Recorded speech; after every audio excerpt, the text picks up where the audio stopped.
Well, and just as an aside, if anybody watching or listening didn't know, Anna does get a Heisman vote. Yeah, like this is like a real thing. And yeah. It was just so... Okay, so I tweeted, God, I hate Tennessee so much. I tweeted that after the Kentucky-Tennessee football game, obviously. Let's talk about our bad reading comprehension skills, Tennessee. Because why would I tweet that if you don't beat us all the time? Why would I be mad if we always beat you? So you're dumb, number one.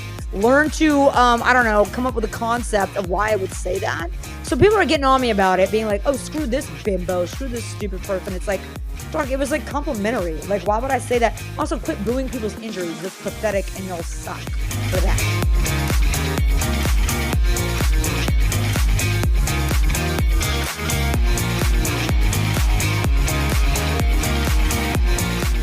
Welcome into the Who Told You to Say That podcast. I am Chrissy Banta. I'm Anna Tarullo. My favorite middle child. Yeah, baby. All day middle child. Look, it's doing the balloons again. I'm telling you, it's connected to me. It's because it likes to celebrate you. It loves middle children. That's the only one who's going to celebrate a middle child. Well, I mean, somebody has to, right? This is the first time. Yeah. Well, anyway, we're here. You're a very loved middle child. Thank you. Quiet. We are here. We are back. We are getting into the thick of basketball season already, so we have a lot to talk about. But first, what's been going on with you? Girl, moving back to Louisville. She finally got rid of the Lexington apartment, guys. We did, y'all. And it was we are proud of our girl, though. I'm proud too. Y'all, it was hard. She held on to that Lexington apartment for way too long. Just 3/4 of my heart was there. And then it eventually just started like lessening and lessening. I was like, all right, we just got to move on. There's nothing here for me anymore. Great best friends there. But, you know, I was still kind of doing some freelance stuff when I first kind of started coming back to Louisville, but we just had to pull the plug and do it. It feels good, but it was sad to move out of there. I loved my time in Lexington. That was maybe my favorite time of my whole life. So anyway, but happy to be here. Good. Well, I'm glad you're all moved in now, right? I'm all moved in, baby. You're good to go. Well, I'm all moved out. I wouldn't say I'm all moved in, but I'm all moved out. Yeah. All my stuff is here. Yeah. So we're not fighting with mom over closets anymore. No. Oh, God. No. Not that 2 a.m. drama, girl. Oh, girl. I was like, move your summer rompers. I want to put my coats here. I want to put my jacket. There's 26 closets in my parents' house. It's 3 a.m. And you had nowhere to put your mob wife jacket. We were being Real Housewives of it. It was so dramatic. So anyway, yeah, I have my own closets now. Look at me now, Mom. You helped organize them. So they Real Housewives of the Louisville Country Club area. Blankenbaker, yeah. Did you know I interned there in college? Where? Louisville Country Club? You never told me that. I did. I went to pastry school at Sullivan, and I did my internship with the pastry chef at Louisville Country Club. You kidding me? So that's literally right by where my parents live. I know. It's like you go left to get to your house, and next door neighbors. Straight is the entrance to the country club. Yeah. Yes. Yeah. So did that bring back old mams? It did. Yeah. It did. I hadn't been back there. Yeah. Since college. Mm-hmm. And yeah, it did. We need to talk about you being a pastry chef more. Okay. Yeah. Just real quick before we move on, what is your favorite pastry to make? I am a big, I'm really into pie. Okay. I love making pie. I love that. But I'll tell you what we're about to make, okay. and you'll love this. Okay. What we're about to make, me and my grandmother. Nona? With the holiday seasons coming up, it is time to make those cannoli shells. Come on, baby. Let's go. So you make the shells and everything? Oh, girl, yeah. Oh, you ain't playing. We make the dough. We roll it out by hand. We cut it by hand. We fry them 3 at a time. Oh, I love it. Yeah. You know, before I even met you, I had tasted your baked goods that you had brought to the studio. Yeah. So I am the officially unofficial, the self-appointed girl cookie and pie maker for ESPN Louisville, amongst other things. I have other talents. But yeah, every Christmas I typically get a little cookie box together for everybody. Bring them up to the studio. Yeah. Mm-hmm. Yeah. Very talented. It's one of my favorite things to do. I like when I was a kid, my grandmother did like all sorts of baking and cooking, and her thing was, and this was back in like the 90s when everybody, like, you knew everybody in your neighborhood. You knew all of your neighbors. You knew everybody that lived around the block or whatever. So my grandmother every Christmas would make treat boxes, and we would go and pass them out to all of her friends in the neighborhood. I love that. So that's where the inspiration comes from. It's one of my favorite things to do. I've actually already got, like, I use a notes app in my iPad, and I've already got in my to-do list notes to get lists together for cookie boxes, so I know how many to make this year. That is so Italian of you. Yeah. That is an Italian thing, I think, to feed people. Nikki Valvano is still upset to this day. I've not put cannolis in any box. Come on. You can't, though. The shells get soggy. It's true. It's true. You would have to do like a little bento box of it. I would have to bring it all to the studio at the right time to make sure the right people were all there at the same time and fill them one by one and give them to people immediately. Because you can't let them sit. You cannot. You know what my fat butt does when my mom makes cannoli cream? I just like go and just like literally would just eat spoonfuls of cannoli cream. You have to. It's so egregious and aggressive, but what are you going to do? I would love to taste my grandmother's next to your mom's just so I can like Let's do compare. It. Let's do it. And I'm sure they're both great, like in their own. I just want to know. Because they can differ so wildly. Does your mom put ricotta in hers? Yeah, of course she does. Okay. In hers, I will say, very, very sweet. We sweeten it up. Like, do you? Extremely. Okay, that's interesting. Extremely. That's interesting because we do not. Yeah. Now, what I will say, it used to not be, it was slightly sweet, just like it normally would be. Yeah. And when Jeremy started coming around, it wasn't sweet enough for him. He doesn't come from an Italian family. Like it wasn't sweet enough for him. Yeah. So over the last couple of years, my grandmother has started to sweeten it a little bit more and more every year.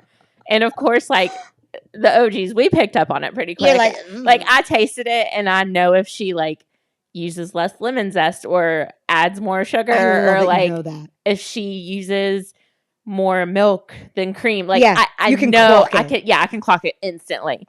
But it's gotten a little sweeter over the years for us. It's still not overly sweet though. Oh, my mom, you probably not like my mom said, but let's do this. I might though. It is so sweet. She doesn't do like the dried fruit or anything. She just does chocolate chips. We do chocolate on the ends and powdered sugar on the top. That's exactly what she does. But it's so sweet. It should be illegal, but that's the only way that I like. Do you all do them for just Christmas or do you do them for Thanksgiving and Christmas? I think just Christmas and like also select other times throughout the year, but it's mainly like a Christmas thing. We don't do Italian food on Thanksgiving. We go pure American. Do you? Yeah. We do Italian on Christmas. Yeah. We don't on Thanksgiving. Yeah, same. Yeah. We served cannolis at my baby shower. Did you? Yeah.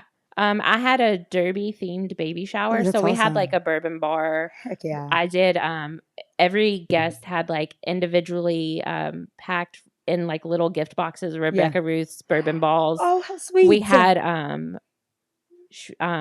chocolate horseshoes from Moose downtown. Yeah. Because I kept everything as local as I could. I love that. I bet you killed it because you do wedding planning. So I bet your baby shower was awesome.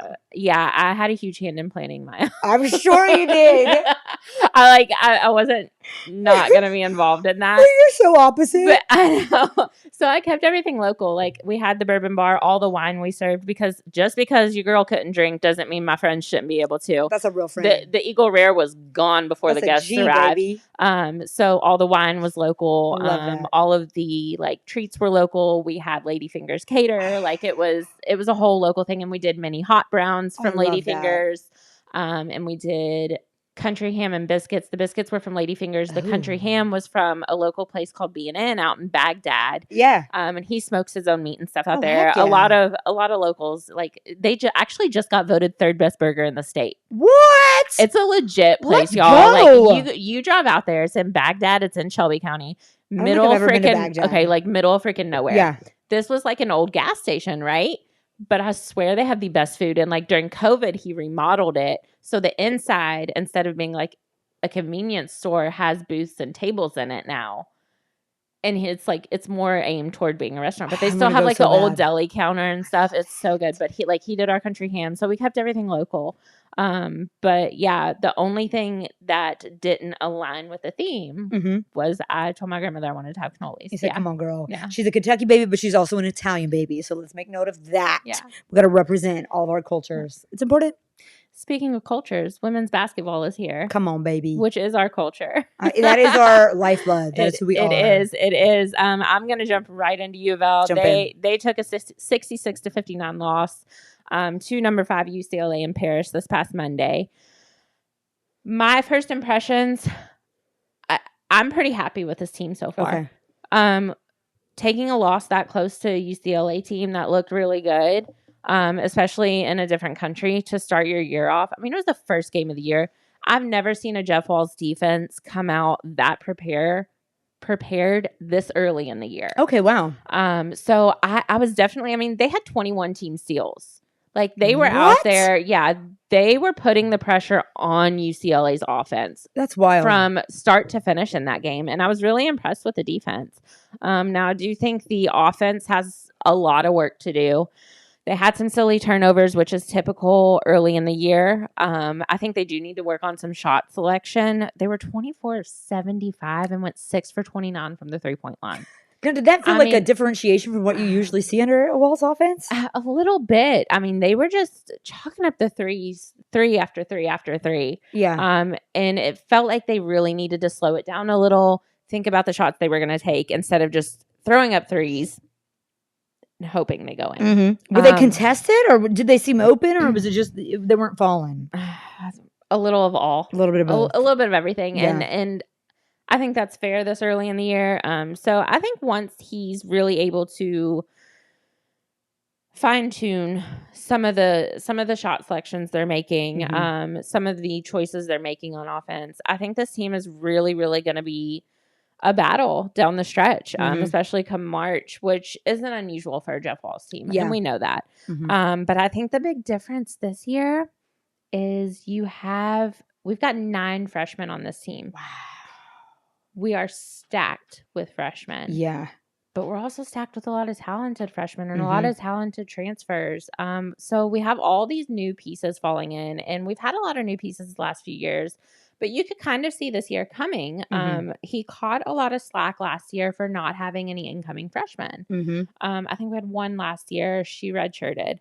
But we kind of had it coming that we knew this year was going to be heavy on the freshman side. That being said, I was impressed with the play we saw out of our freshmen. That's awesome. McKinley Randolph, they were rebounding. She was rebounding very well. She and Julia Williams were both rebounding well. And the people I'm going to talk about are not all freshmen. But I think overall, the most impressing player on that team was Tajiana Roberts. That's awesome. Yeah, I mean, she came out 21 points. I think had back-to-back threes coming out of the half. That's good. She had an incredible performance. Usually when a player's new on any roster, they don't necessarily have their coming out party the day they step on first game. Yeah. And I feel like she really did. I was very impressed with her. I think you're going to see a lot of playing time out of her this year. I think you're going to see a lot of growth out of her and the rest of this roster. They do have their home opener tomorrow at 7. Versus Southern Indiana. They'll handle easily. Yeah. I wouldn't be surprised if this team scores 100 points tomorrow night. Nice. But yeah, that'll be tomorrow night. That is the one of the themed games this year, the 50th season of ACC. Okay, nice. So they're doing that tomorrow. I think there's like a special logo on the floor for it. Heck and a couple other things they're doing.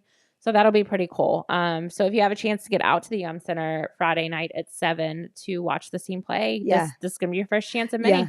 Does it feel like your typical Jeff Walz team? I think my question is, and I know I'm just throwing this at you. We haven't talked about this before, but I feel like the past couple of years, I don't know. I haven't followed Louisville women's basketball as closely. Just having a playmaker like what he had in Haley Van Lith. Is there somebody like that on this squad? Like kind of like your go-to when it comes down to it. In a game, you want the ball in their hands. Is there somebody who like kind of takes on that Did you role? mean Dana Evans? Yeah, but I mean, after that, in between, we don't speak of if you did, I know. Hypothetically, if there were somebody with blonde pigtails who played for them, would there be somebody who could assume that type of role? Because I feel like there's usually some, like you said, Dana Evans, there's usually somebody on a team like that. Yeah. That have you been able to pinpoint this? Who is that? Okay, so if you would have asked me before Monday, that was going to be Jada Curry for me. Okay, for sure. Jada had a lot of growth playing over the summer. She was actually in Paris or outside of Paris doing some professional work at a training this summer. She had a lot of growth, and she was going to get the opportunity this year to really play off the ball and really be the player that she is, that she's built to be. Yeah. So she was one I was really looking forward to being that playmaker. She's hurt. She's also Kendra Kaskin's intern, which I love. Is she? Yes, for Wave 3. I don't know if she's still probably not still doing it right now, but did it like through the summer and stuff. Oh God, they had a ball together. Yeah. She wasn't in the starting lineup Monday, and I'm like, That's odd. Yeah. That's odd. Yeah. But okay, Jeff. Like, Yeah. okay. I trust you, Jeff. He's known to Do like you, play Jeff. with his lineups the first few weeks of the season. I was like, all right, like weird, but okay. Okay. Yeah. And then we're like into the second quarter and the commentary, they're like, oh yeah, Jada Curry who's injured. And I'm like, okay. All right, that Like, makes all right. sense. At Yeah. least that feels better with your spirit.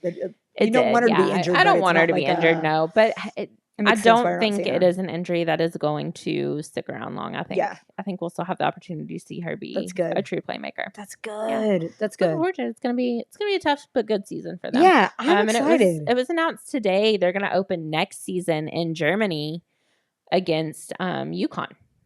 Yo, that'll be awesome. Yeah. Good for Jeff Walls for getting that. Like, it was Paris and now Germany next season, you said? That's great. Especially UConn, Bahamas too. last year. That's awesome. Yeah. So who all was in Paris? I know Ole Miss was, right? They played USC. So it was Ole Miss is looking good. Dude, I love Coach Yo. I would die for Coach Yo. I love that lady. They were looking good. And what, they lost by 1 to USC or something? Yeah. And Juju Watkins was unreal. Yeah. Unreal.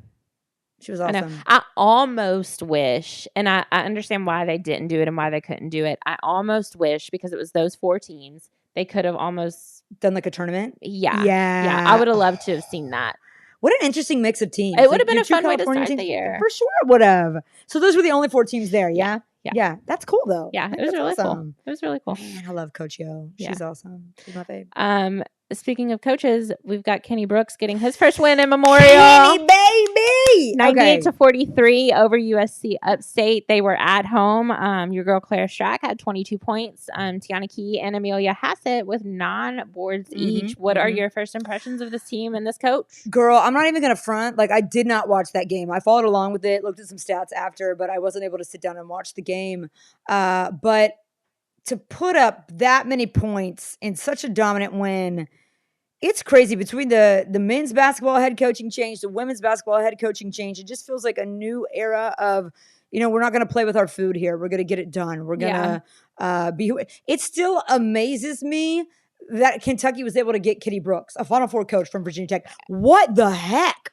Like, I will never forget. I can tell you exactly where I was. Were you like? I was sitting in my car at the summit, because it was at the summit. I was about to go into Rally House. It's the paddock, whatever. It's the summit. No, it's the summit. I was about to walk into Rally House, and I kid you not, I had my phone in my hand, my keys in my hand, getting ready to open my door and walk in, and I got a text that said from Biscuit Kenny Brooks. Yep, I knew it. Kenny Brooks to Louisville or to Kentucky. Did you go like this? And I was like, I bet you went like this. I bet you couldn't believe it. I said, are you sure? And he was like, yeah. And then it was about 20 minutes later, the news officially broke. Yeah. And I was like, holy shit. I don't think you're the only one with that response. I mean, like, to come from such a pedigree, and it's like Kentucky men's basketball, you have a great pedigree there. It's not like women's basketball has been horrible, but like the brand, it's not like the resources are so much different there than they are at Virginia Tech, that for him to come there, and here's my biggest takeaway and what I was so excited about.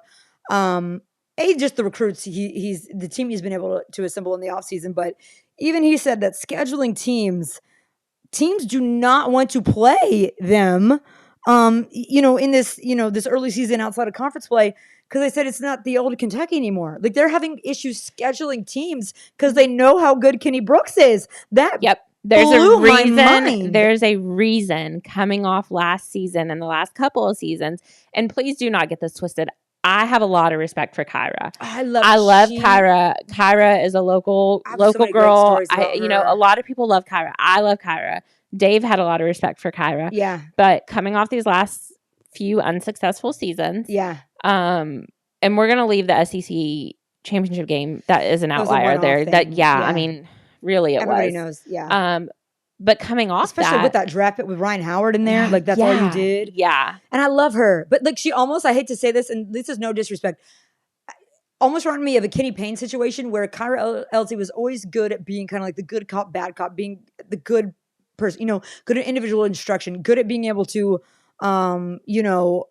like boost the morale of the people on your team, be like a good one-on-one coach that I think taking on the whole thing and the details of it, not everybody is meant for that. And I love her. She was so kind to me, like throughout all my surgeries and everything. Yeah. Kyra was always like one of the first people who texted me about it. Like she means a lot to me and her husband and her son. Yeah. I love them. But I think it is one of those situations where like, maybe, you know, that is not where you shine. You could be the best assistant coach. Like I feel like me and you'd be a great head coach. I'd be a good assistant coach. I'd be a horrible head coach. That's let too many me details, work out the schedule. That's too many Just details. to entertain the team, yes, Anna. Let me be that personality hire, baby. Let me be that assistant coach. But that's what it reminded me of. So I don't know, to get somebody in there. Mitch Barnhart has, I think he could take a lot of flack for his hires, rightfully so, and the contracts he gives them. Even with Kyra Elsie, signed her to an immediate contract. We don't need to talk about the contracts happening down there at UK. It's ridiculous, but I think like somehow he like got it together with these two basketball hires, and the fact that he was able to get Kenny Brooks. And I'm obviously going to watch more going forward, but I was just shocked. The points they put up, and then just to seal it off, I feel like with the coverage of the game, they just said it's hard for us to schedule games because people wanted to play the old Kentucky. They didn't want to play this Kentucky. And that's incredible. So much respect for him. And that's what I was going to say is coming off these last few seasons, people should have known, and people did know if they have paid attention to the landscape at all the last few years, for Kentucky to come off the last few seasons, get Kenny Brooks, get a preseason ranking. Which was insane. That's crazy. Yeah. They bring in Georgia Amore. Yes. Which the second and I knew she would, it was one of those things. I remember you tweeting about it. It was one of those things where like, man, you know, would love if she didn't, would really love if she didn't. And then it came out and I'm like, all right, like rivalry's going to be competitive again. Yes. Which feels good though, right? For you. Louisville has faced Kenny and Georgia Amore before. We know what to expect.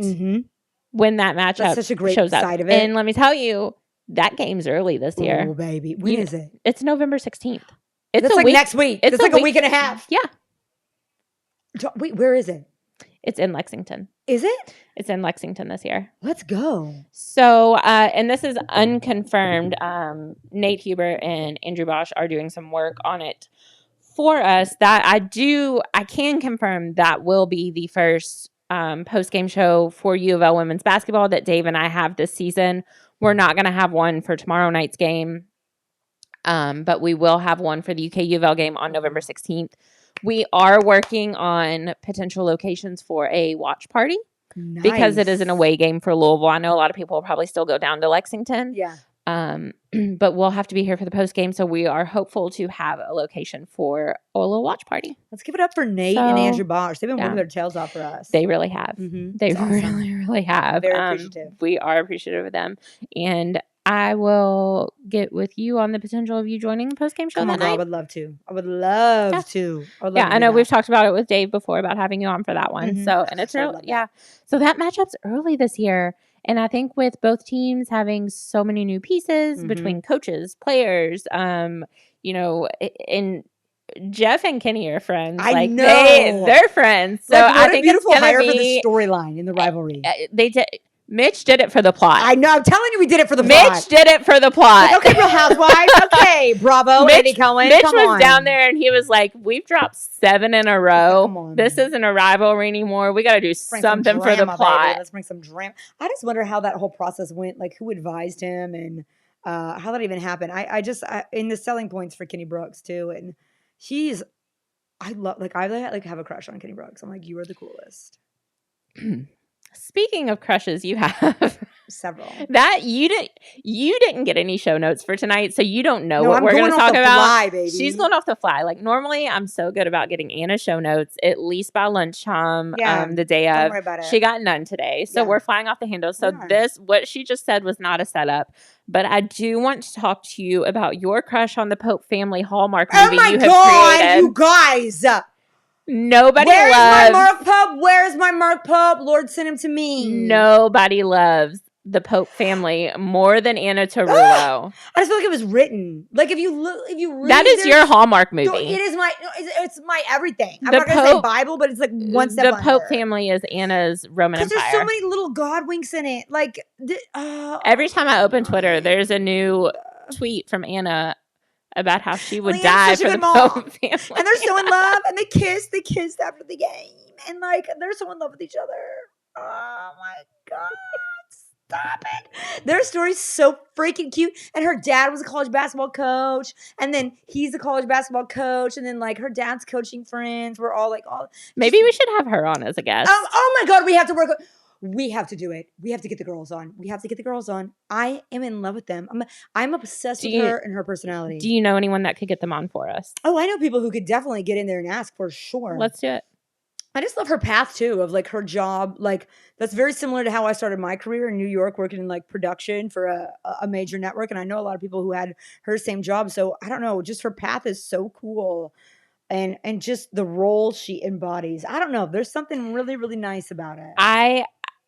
I think it would be interesting to have her on. I've always thought that coaches' partners are imperative to the type of coach someone can be, just because there's so much sacrifice that goes into that lifestyle. So I would be interested in talking to her about what that's like and how it affects, her own personal goals and dreams and the things she's wanted to accomplish. I just think it's so beautiful to look like how God or whoever like brought them together, because I think she's such an imperative part of the recruiting too.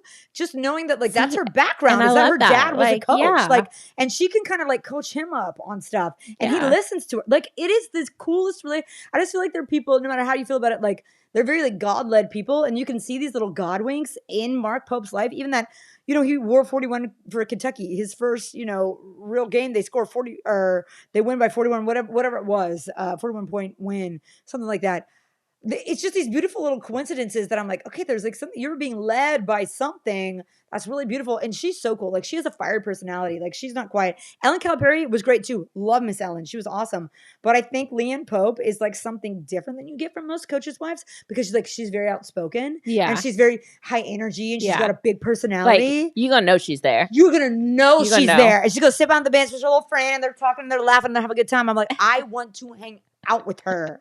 I love her. And I don't know, all the girls, they love their dad. Very, very, very cute. And I just like love his reaction to her too. And what a great asset to him as a man and as a coach that she was brought up in that way, that can add so much wisdom to how he even recruits. Yeah. And she's such a big part of that. And just caring for the guys on the team I've just read awesome stories that I'm so excited. Yeah, I love her. We'll work on getting her on. Come on, I would love to have her on. Yeah. I think that would be awesome. I think it would be great.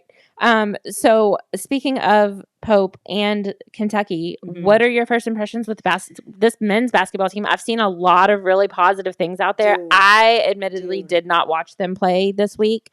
By the way, the UK women they're playing right now. Yes, they are. I don't know Kentucky. if they're up. I think they're up 20. They're up 20. Okay. Yeah. Sorry, I got so sidetracked there. Hey, hi, Anna. What are you doing over there, Anna? I know. So this men's basketball team, I have not gotten a chance to watch them, but I have seen and heard so many positive things. What are your first impressions? What do you think the season's going to be like for Mark Pope and this team? So, gosh, that is such a great loaded question. I think I'll start off by saying I think there's a lot of similarities between this new regime administration at Kentucky and at Louisville. I think their offensive philosophies are very, very similar. I started off very, I don't want to say jaded, very just tepid expectations. Like, I think Mark Pope is a great coach, really great at teaching and preaching fundamentals, and has a genius offensive philosophy. But if you even look at other coaches like that, like Dan Hurley at UConn, like it takes you a while to build that there to really see success. Yeah. So I was prepared for that, right? Like, I know we're differentiating from Calipari and all of that talent, and it would almost be, I don't want you to come in here and wow me. Like, I want you to build something stronger with a deeper foundation. Yes. He's been able to recruit faster than I ever thought. But what we have seen so far is exactly in my heart what I have been longing for this program, is that you are not going to go out there and like lay an egg ever. Like, you're not going to play down to your opponent. You're not going to lose. If you are that fundamentally sound, if you were that intentional with every step from the moment the ball is tipped, you know where you're supposed to be on the court. You're moving without the ball. Defensively, you're helping. You're in the passing lane. Everybody knows where they're supposed to be, why they're supposed to be there. And nothing is left open to chance or to talent. Talent's not going to save you. Nothing like that. It's like, it's very intentional. So that's going to help you to win all the games you should win. I hope they win some that maybe they shouldn't, some that are a toss-up. But I think my, barometer of success for this year for him was that. And I think that's the change that people wanted to see from Cal. Like, you could have every resource in the world, all of the money and all of the, NIL, all of the, the platform and the recruits and the players. But what are you going to do with it? Like, it's up to you as the coach to maximize that, to get all the potential, to just wring it dry of the potential. And that is what we see Mark Pope doing. And that is all my heart wants to see. I think what you're saying there at the end about, having all the money and all the resources, it feels like Pope is coming in and not just knowing that he's new in this head coach position and not just knowing that, he's got a lot of pressure on him to build something great at Kentucky. Mm-hmm. I think that's being appreciated so much by your all's fan base because Calipari got comfortable. Yes, he did. Calipari got into a position where he was like, well, not even just a lifetime contract. Like that before too. He had the resources and he had the money to recruit where he needed to recruit, but he got comfortable enough to sit there and say, "Oh, they'll just come to me." I would say stubborn, not comfortable. I would say stubborn. This is how I'm going to do it. And my way's going to work. It's won me a national championship. My way is going to work. Well, why aren't you each? And Pope even talked about this after that first game. Is like, I want everybody getting better. I want the graphics guy getting better. And you saw him after the game. He's talking to Nathan Schwacke. They're like, athletic that's guy. Some rivalry shit right there. Because U of L's content creators are outrageously good. And I have noticed your all's content since getting these new coaches in has improved. Yes, yeah, they've set their game up. Well, he talks about that, and it's just like for everybody to want to get better, it's just a different philosophy from a way that's just stagnant. And here's our talent. You know what maybe the floor might be, but like, what is the ceiling? It's like Pope has his eyes on the ceiling of getting each drip of potential out of every single player. And I think as a fan, or somebody who knows ball, I think there's a large part of the fan base so sorry that doesn't, who misses what Cal brought to the table. I do not. Take that with you. Leave. Take all those recruits and leave. I do not care if you're going to squander it. You're going to waste it. Yeah. Because you're too stubborn to even put together a game plan. I mean, remember in the NCAA tournament, he was like, well, we don't want to get too deep into it defensively because, they're just young. They're freshmen. They're this, like he had a concept of a plan. Yes. That's like literally what it was. So and that's like, the only political thing I will There's a definite similarity in that bravado there. There's a definite similarity in that bravado. So it's like just to have somebody who is so attuned to the details from the mental, psychological, emotional details, saying that I want my players to operate more from their frontal cortex than their limbic system. I'm like, Mark Pope, will you follow me around and tell me that when I need to send an email? Be like, girl, get in your frontal cortex. Get on that limbic, fight or flight. Like, well, he followed me around too. That's what I'm saying. Like, I would listen to. I may not need to go to therapy anymore. If that man were a preacher, I would listen to a sermon from him every single day. Like, he is that good. But it's also his players want to play for him. He just has he's a genius. And listen, I was one of those people. He's announced as the head coach. I sat on the couch like this for 30 minutes. I said, I didn't move. I did this. I was like, somebody call Rick Pitino. Like, get him back. I don't want this man. I don't want this guy. And then me and my dad went and we watched film. We watched some BYU film. And I was like, okay, I'm starting to feel better. But I never thought that it would be this good, this quick because of how he started his introductory presser. It was like he was trying to be everything anti-Cal. But that was just a slow immersion into he's his own guy. He's got a plan for every little detail. And you're seeing that. And I love that. I love that. He's getting the most out of all those players. And it's amazing. Just even how he's recruited so far. I think everybody's going to eat. That's what he's selling. If you come to this offense, everybody's going to score. Everybody's going to get an assist. You share the ball well. Everybody's going to eat. And that's amazing. See, and I think it's interesting because this is the first time we've ever dealt with both teams having a new coach in the same year. And they're very similar. And it does seem like their approaches are very similar. And it does seem, Pat Kelsey is kind of going in with the same philosophy. You know, we're going to get the most out of every single individual. Mm-hmm. Everybody's going to eat. And you're talking about, you're seeing these teams out there, they're playing fun. Mm-hmm. You can tell they want to be there. There's a plan. They know where they need to be. Mm-hmm. Their fundamentals are tuned in. Mm-hmm. The effort. And that is so big for Louisville. I did watch their 93-45 win over Morehead State the other night, and it was like slapping me back into the prime of watching some U of L basketball teams in the past because you could just tell they were actually, they were just putting in effort. Like, they wanted to be there. They wanted to prepared. play for Pat Kelsey. They're prepared. Channel the they knew when to pass the ball. People knew when to call a timeout. They knew how to freaking dribble the ball. They were prepared. Like, how can you expect? That was my whole thing with Cal, was like this dribble drive stuff. It was like, let's rely on talent. And that's so not fair to some of the players, where it's like, you have to create your own shot. You have to create your own offense. And it's all on you, especially as a freshman. But that's the thing, even in the exhibition games, I watched Kentucky in the first one, and I went into it so excited because the night before, I think, the night or 2 nights before, I had watched Louisville. I was so impressed with Louisville's offense and the way they moved without the ball. It shocked me that when I watched Kentucky, I was expecting to be that excited, and I was excited, but I'm not going to lie, like, I was just as excited, even more excited about Louisville's offense than I was about Kentucky's. That's how big the difference is. Incredible. Steve Rummage and Dave Skoll, if you're listening, we can still flip her. No, you can't. No, you cannot. No, I agree, though. But I am rooting for them this Saturday against Tennessee because I hate Tennessee. We're going to talk about that. But watching these teams get this life just pushed back into them, and the fan base is reigniting. Like, I'm so excited for this rivalry. On both sides, on the men's side and on the women's side, because it's going to be reignited on both ends here. It's going to be so much fun. Yeah. And it's going to be so good for the city of Louisville, who, you can talk to any of the business owners downtown near the Yum Center who were losing so much money past year or two. Yeah. Because people just weren't coming to games. Yeah. I don't think that's going to be an issue anymore. No. I have seen people looking like crazy online for Tennessee tickets for this Saturday. And that is one thing these fan bases have really bonded over this week, is the hatred for Tennessee. Dog. I have seen. I will lead the pack. I know. I saw somebody tweet the other day. They were like, I had to text my Kentucky friends and ask for the best Tennessee insults.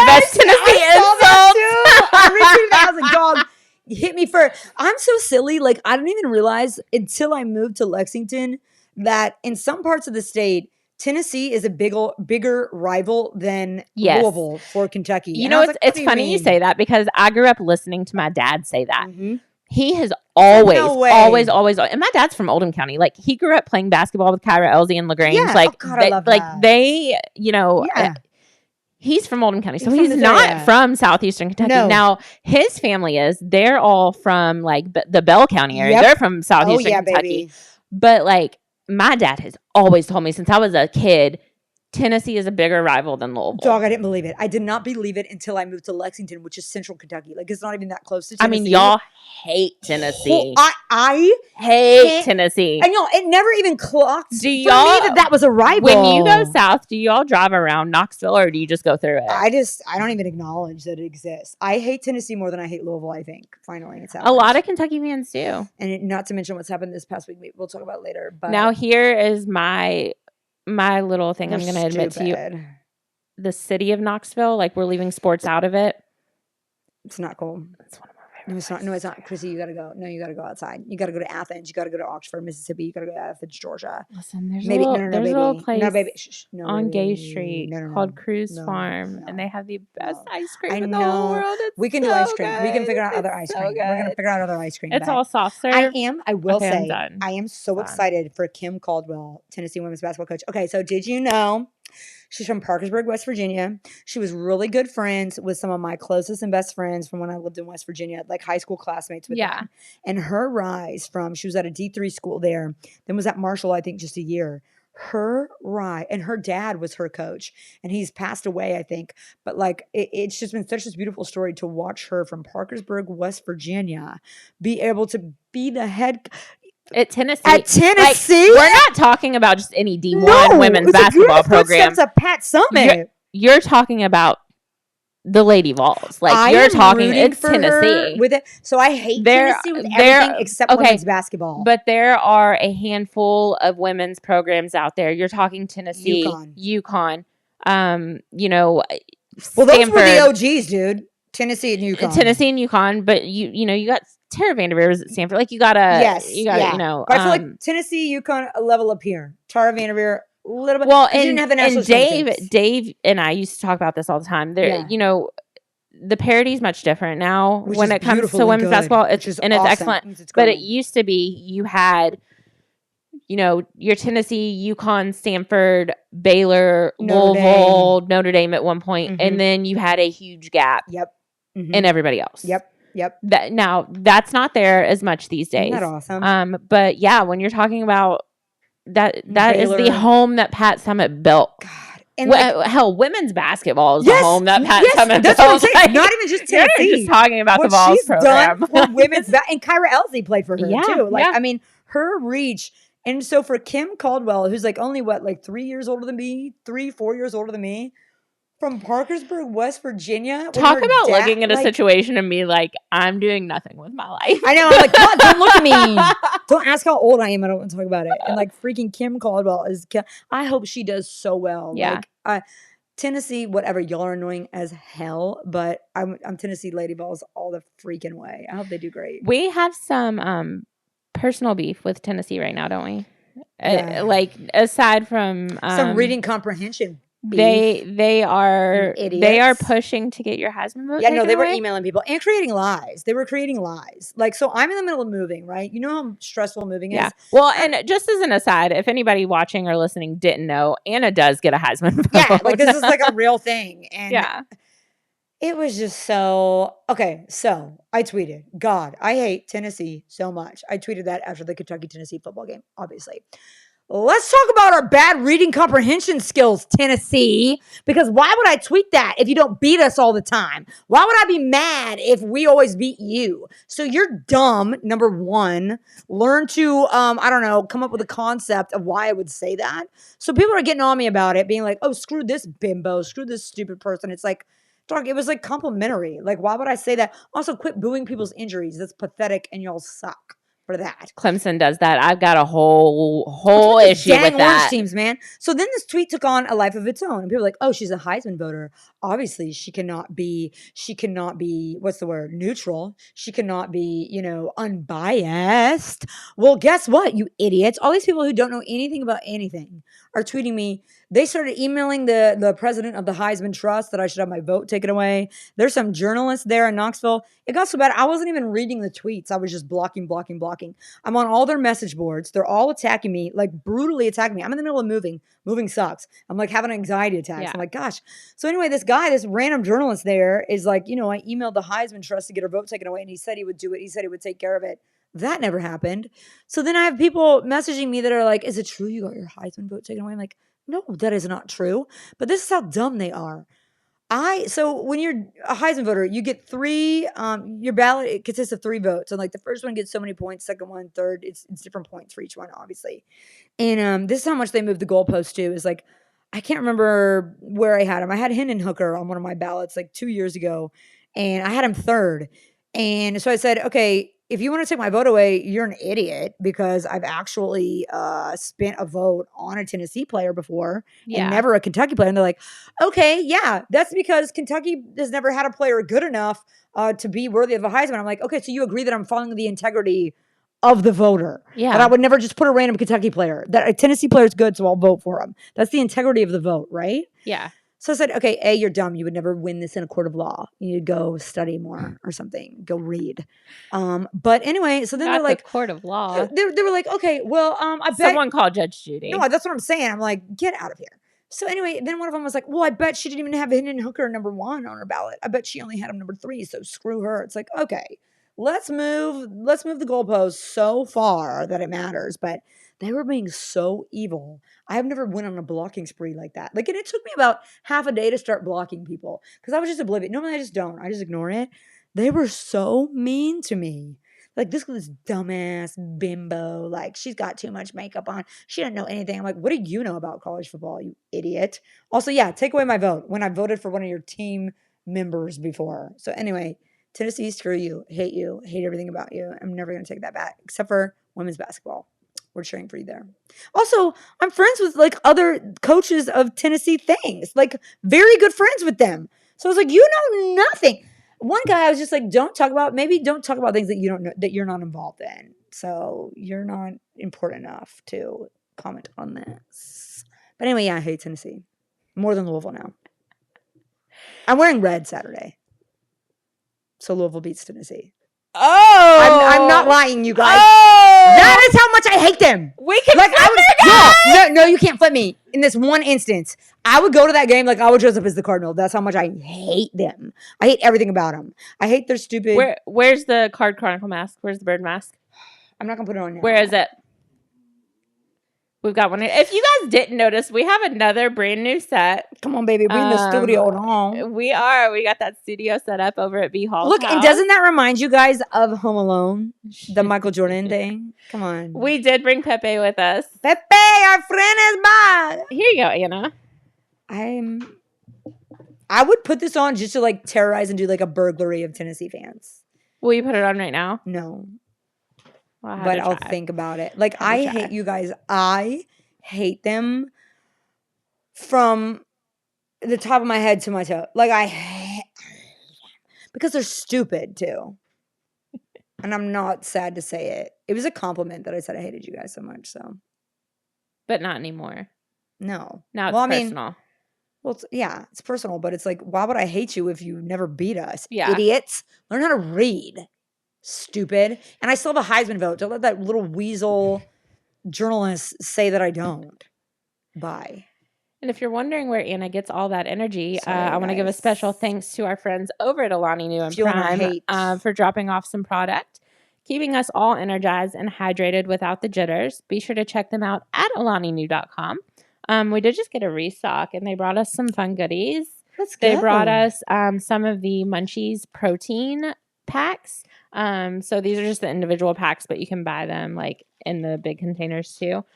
These are one of my favorite protein drinks. Usually just mix them with some kind of milk, whatever milk you like. They also hooked us up with some protein Those bars. are so good. I had my first one yesterday. Peanut butter and jelly. These are so good, So guys. good. Like, I usually grab one of these on my way out the door to have like when I leave the gym in the morning, and they're so good. They're very good. Yeah, and they stocked us up on regular drinks too, some pre-workout this time. They really hooked us up this time. They did. Shout out to Olivia and everybody over there at Alani Nu. Also, I did go to 4 different Target locations to find the new Christmas flavor, which is so What is good. it? What's the Christmas flavor? It's like a cranberry coconut flavor. But it's so good, guys. Like, if you can get your hands on it, 10 out of 10. Compared to 5 Witch's stars. Brew. If you could compare it to Witch's Brew, can't. what would you say? You can't. I took down a Witch's Brew the other day. And I'm not like I'll do energy drinks. If I'm doing one, it's Alani because it doesn't give me the jitters. It makes me feel good. Yeah. But I took down some Witch's Brew the other day. But I'm so interested in the Christmas version. It's good. It's good. Heck yeah.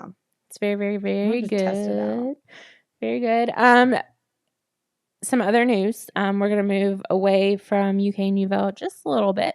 And I say just a little bit because we got the Big Z announcement on Sunday. Brian Hall was lucky enough to be sitting right next to me when that one came out, watching it with me. I don't think I said a word. We were at Joe's Older Than Dirt Sunday. Me, Brian Hall, Jeremy was there, Aaron, Candace, Bosch came. Watching the Bills game. Her announcement was at 2:00, so we all watched it together. I don't think I said a word for about 30 minutes. You're probably so mad at my tweets. I was like, go Tigers! Go Tigers! Oh, don't worry. We called you out on it. I'm glad you did. But I know people on that coaching staff. One of my good friends, Joe. That's the only reason we let it slide. Yeah. It's the only reason. Like, that's my dog. Joe is my dog. Like, he stayed at my parents' house for Derby. Like, that's one of my really good friends. It's the only reason we're letting it go, Anna. Also, did you know? Probably shouldn't say it. We'll talk later. But just the recruitment was crazy. Who showed up and who didn't for her? Yeah. Yeah. But I think I wish her all the best. I'm so excited for her. I think it's something, but for you, it was a big shock. It was a big shock. Yeah. I think for a lot of people, it was a big shock. I wouldn't even say, I hate saying it was a shock because I remember at some point feeling like she was going to lean toward LSU. She did for a long time, I think, but. Yeah. Yeah. They backed a Brinks truck up for her. Yeah, baby. They did. Come on. Do you feel any type of way because of the Haley Van Lith LSU thing? Does that paint it at all? No. Paint it at all? Here's my thing about the Haley Van Lith situation. And I said this when it happened. I said it after it happened. The thing about Haley Van Lith, She graduated from U of L. Yeah. She got her degree at U of L. Uh-huh. She did it in 3 years. Mm-hmm. And I get that people wanted to be pissed off about it. I understand. It was taken too far. They thought that she was a Louisville loyal. And, you know, she was while she was here. Yeah. She fulfilled her commitment. My thing is, if you want to, thank you. If you want to look at it contractually, Mm-hmm. she signed with Jeff Walls and U of L to come play here and get her degree here. Mm-hmm. She did. Yeah. She graduated. Yeah. We wouldn't get upset. We bring in grad transfers at U of L all the time. All the time. We bring in grad transfers like crazy. Mm-hmm. That's something Jeff Walls is known for doing, is bringing Mm-hmm. in really good grad transfers. Mm-hmm. She graduated from U of L and decided, hey, I want to go finish out my basketball career somewhere else. Try something new.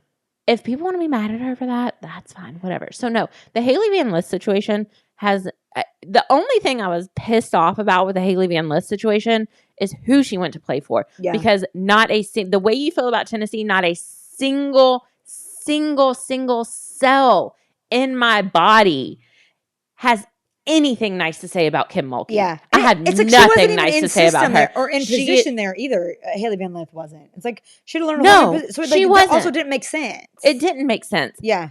Kim Mulkey, I have nothing nice to say about that woman. That woman is the devil. She is not a good person. She is homophobic. She is racist. I will call her out on that bullshit because that is what she is. That is who she is. Mm-hmm. That is exactly who she is. So when I sit here and I say that I'm surprised Big Z went to play for her, it has nothing to do with him backing up a Brinks truck for her. It has everything to do with the fact that I thought for sure she'd stay home with her family so her grandmother could come to games and watch her play. And I didn't think someone of her potential, being a person of color, would be so okay with going to play for Kim Mulkey. And so many people are. And I get it. They had the Angel Reese there. Yeah. I get it. I get it. You know? There has to be something we don't know because I'm friends with one of her cousins and I flat out told him, I said, young Black women who are that talented, I would hate to see them go play for a woman like Kim Mulkey because they deserve better. Yeah. But I mean, even Angel Reese, who is like very like proud of who she is, like never shied away from her, you know, allegiance to Kim Mulkey, like loved her. So I'm like, there must be a different aspect there that we don't know, but I get what it looks like from the outside looking in. I'm just surprised with Brittany Griner doesn't have the same love. We'll say that. No, for sure. That's documented for sure. Yeah. So I'm like, and I think Angel Reese knew that too. So it's like, and I think it's also out there that there are many other of her previous players feel the same way that Brittany does. Yeah. Yeah. But it's interesting too. It's just the team that she's had recently that they like something like gripped them that they could, you know, play for her and be okay with that. I'm just surprised with that it was whittled down to UK, U of L, and LSU. I thought there would have been some more of those like nationally prominent programs, you know, beyond what the local teams are. I actually have some insight into that. Like USC and UConn, because I know Gina was at practice and everything. Yeah. So I spoke with a couple of her family members. Let's see, Friday. She was committing Sunday. I spoke with him Friday. Yeah. I saw a couple of them and we were talking about it. And I don't think it was much of a secret that Kentucky made her top 3 out of respect. I think everybody pretty well knew she wasn't going to go to Kentucky, but she had a good relationship with Kenny Brooks, and Kenny Brooks had recruited her when he was at Virginia Tech still. Zakiya got her first D1 offer from U of L when she was 13 years old. Like, she's been hearing from these D1 schools. She's been hearing from these big programs. The best of the best. The best of the best. I'm like, you're a top recruiter. So Kenny had been recruiting her for quite some time. So I think when he came to Kentucky, they tried re-recruiting her. And I think just out of respect for Kenny and the relationship they had is why she kept him in that top 3. But they, from what I understand, they were also never, it was always Louisville and LSU. Yeah. But I can also tell you that even the majority of her family on Friday afternoon did not know what decision she was making. Yeah. Well, good for her for making her own decision then. I think like even with her coaches and stuff, they didn't know. So one of my best friends from high school, et cetera, is Mackenzie Moira, who's assistant athletic director. Her mom is Donna. And we've been, you know, going back and forth all last week. We were sending each other voice notes about, she was telling me which coaches were there. She's been like my little eyes on the ground, right? And I think she even didn't know until recently. I remember I saw Z at the TBT game the UK U of L TBT game this summer. I was like, I just saw Z. She's like, what's she wearing, red or blue?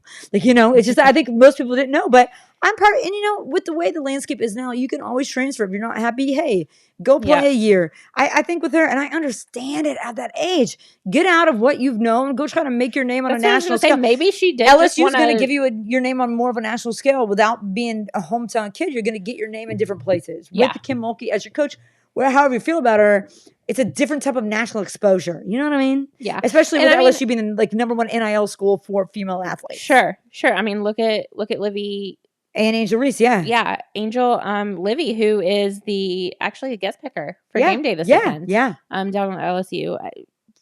Getting paid. Paid money. Her NIL is unreal. It's what she's like $7 million or something. Hot, dude. She did. We're never gonna see anything like that again.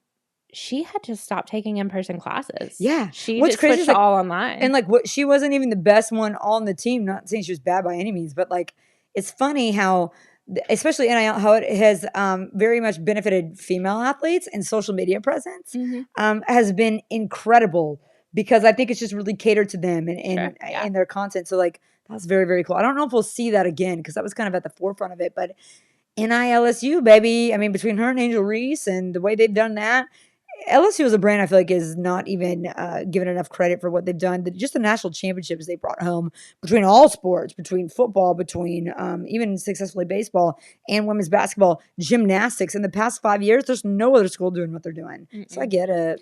I wish U of L had a gymnastics program. Wouldn't that be cool? I think it'd be so cool. Yeah. UK has one. They do really well. SEC gymnastics is so fun to watch. Do you know when I went to Georgia, the gym dogs, the gymnastics team, they average way more attendance than the men's basketball team? I believe that. Way more. SEC gymnastics ain't no joke. And there's so much drama between the coaches. I love it. I love it. They should get their own show. They really should. I think between Alabama and Georgia, it's always this big coaching drama. It's great. I love that. I want to give a quick shout out to one of our other sponsors, our friends over at Rates Fence Company. They are Louisville's premier fence installation and access control company. Visit them at ratesfence.com to schedule a free quote today. And they also have the Rates Fence Classic coming up soon. They host that over at Mercy. They attract top recruits and coaches out to that every year. So that's coming up pretty soon. Good stuff. We love our sponsors. We do. Let's go Rates. We do. And just a quick aside, I do want to send some love out to our guy, Kirk Herbstreit, who lost his doggy Ben today. That's America's dog, actually. Kirk didn't just lose Ben. America lost Ben. I can't even talk about it. I will cry. I'm saying, that's America's dog. Ever since I got a dog, I don't know what it is. I almost cried 5 times today just watching the videos. Yeah. Very sad. And Ben was Sending love. That's a very sad thing to go through. You went through it recently. I did, yeah. It was sad. I cannot imagine that. It's almost I don't know how. I got a dog. She just turned 1 yesterday, honey. Turned 1. And I just think about it. I'm like, why did I do this? Why did I get the dog? Because I will never be okay when I thought of you this morning. My mom is obsessed with her dog too. She got a dog a few weeks before Amelia was born. So Amelia and my mom's dog are besties. Yes. Yeah. And I thought of you this morning because my mom got this package in the mail. I was working from her house. She goes, oh, it's the new outfit. Oh my God, that's me. And I thought she had gotten Amelia a new outfit. Stop. And she pulls out a custom made from Etsy. Chrissy, stop that. Christmas outfit for her dog Tulip. And I looked at it and I was like, Chrissy, I really need to get my mom and Anna together. No, you need to. Did you see Honey's Halloween outfit? Yeah. It was a little dress. It looked like she looked like a little tomboy on her first communion. My mom gets Tulip and Amelia matching outfits. That's what I would do. I kid you not. I can't imagine with a chop her Christmas outfit just came in too 2 days ago. Dresses. I do a dress harness. Do you custom order from Etsy? I've done some Etsy. All of her little harnesses that have a diamond in the middle, they're all from Etsy. But her recent ones have been from Target and Amazon though, and Chewy. So, but no, she needs a little dress on her, and she's my little baby doll, and something about her has ruined me so deeply that yeah, I mean, this is not the same mom I grew up with. Just so we're clear, this is not the same mother I had as a child. I could just cry. Even watching the videos of Ben rolling around on the ground. There was tears in my eyes and I was choked up. My heart was in my throat and I couldn't speak today. Just having a dog has And I wasn't really like a dog person growing up, but something about it like has changed my DNA that I can't even talk about it. It's very sad. And thoughts and prayers to Kirk Herbstreit, because he said he grew up with a lot of dogs, had dogs all the time, but Ben was just special to him. And I just can't imagine. I never like thought about that before I had my own dog. Like, okay, it's sad. You know, it's not a family member. It's very sad though. I get there's an attachment. No, it's like almost, it's horrible because they're so innocent and nice. Yeah. Yes. So sad day to lose Ben. He will forever be America's dog now. Forever. But on a positive note, with animals we love, our girl Anna Tarullo, aka Ellie the elephant, got to celebrate at the finals. Chrissy, Hooray! She is me. I am so happy you see it too.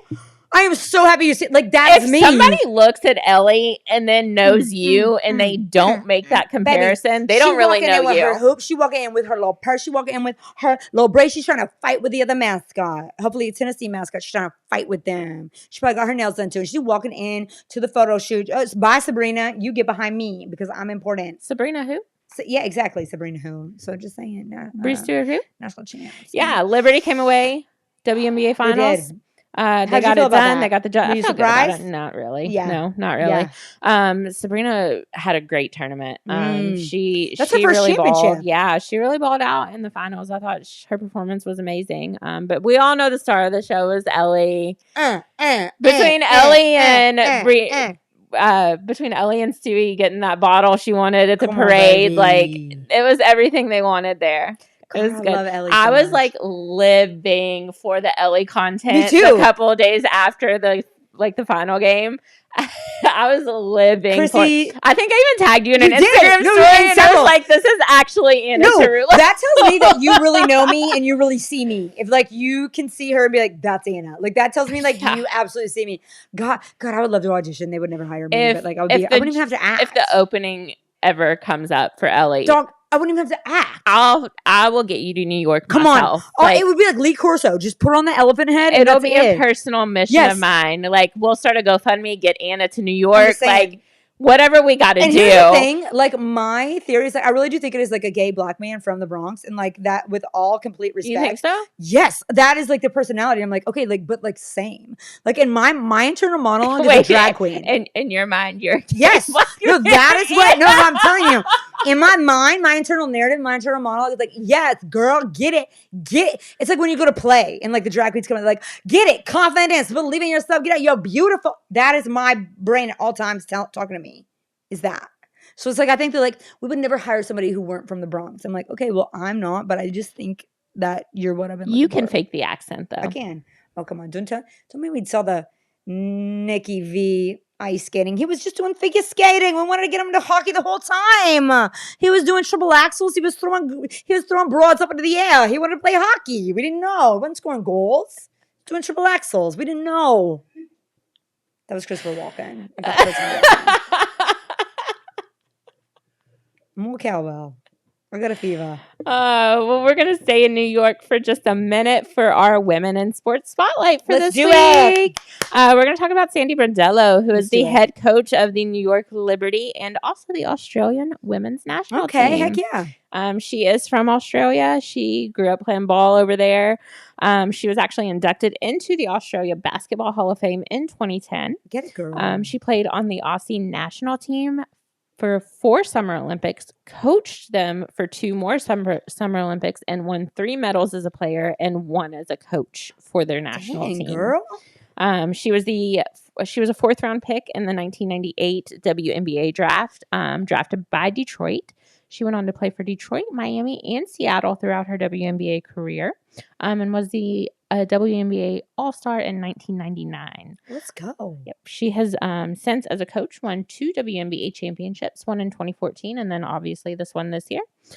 She was the 2014 WNBA Coach of the Year, and her husband, Olaf, which is such a cool name. snowman. Exactly. Yeah. He is actually an assistant coach for the Liberty with Are her. you serious? Yeah. So they are in love. They've got 2 little daughters. They are in Ballers. love and they are working together up there, getting those championship rings, Come on, baby. So many rings. Can you imagine working with your husband though? No. Like immediately as someone with I would murder. As someone with a full-grown child. As someone without a husband, I would murder. Immediately no. I couldn't. I'm telling you, when COVID happened, we tried to work at home together. It lasted all of like 2 weeks. She said, and stop, Jeremy, stop. Thankfully, his job ended up being considered like he had to be there. Yeah. So he got pulled back in the office. Like, thank goodness, because I'm too pretty for jail. Yeah, baby, I'm too cute for jail. Let me tell you, I wouldn't survive it. I'm way too cute for jail. Come on. Would not survive it. And now, so he recently got a promotion, and now he's talking about like, oh, I'm gonna work from home on like Fridays, and I'm like, the hell, I'm going to my nonna's house. Okay, but for real, I'm eating pancakes at my nonna's. Dude, if I had to work with, I was there this morning. Amelia wakes up because she's there on Thursdays and Fridays. I love that. Amelia wakes up, love that, and I hear her from the other room. Oh, you need breakfast. And the next thing I know, there's fresh French toast on the counter with homemade blueberry sauce. That's and my I'm mom. like, all right, that's my mom. That's your grandma is my mom. I don't know how it's working out, but it is. That's how it is, dude.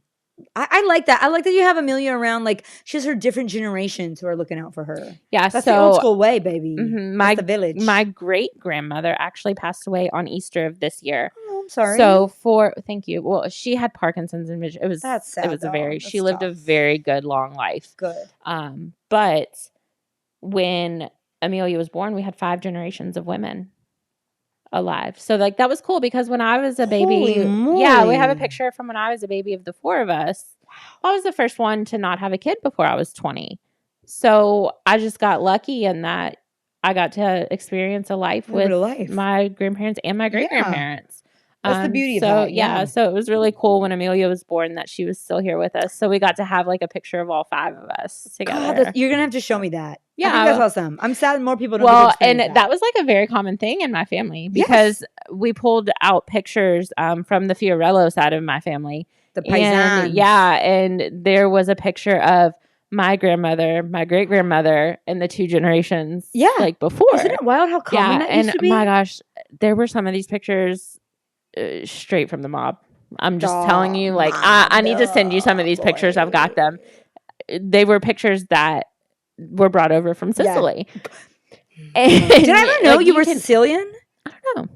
I don't know if we had to have talked about it because I'm both. I'm Italian on my dad's side and then Sicilian on my mom's side. I'm both. I'm that rare mix. But are you just Sicilian? Yeah. I never knew. Yeah. By Palermo? What if we're related? Oh my God. So actually, yes. What's the town?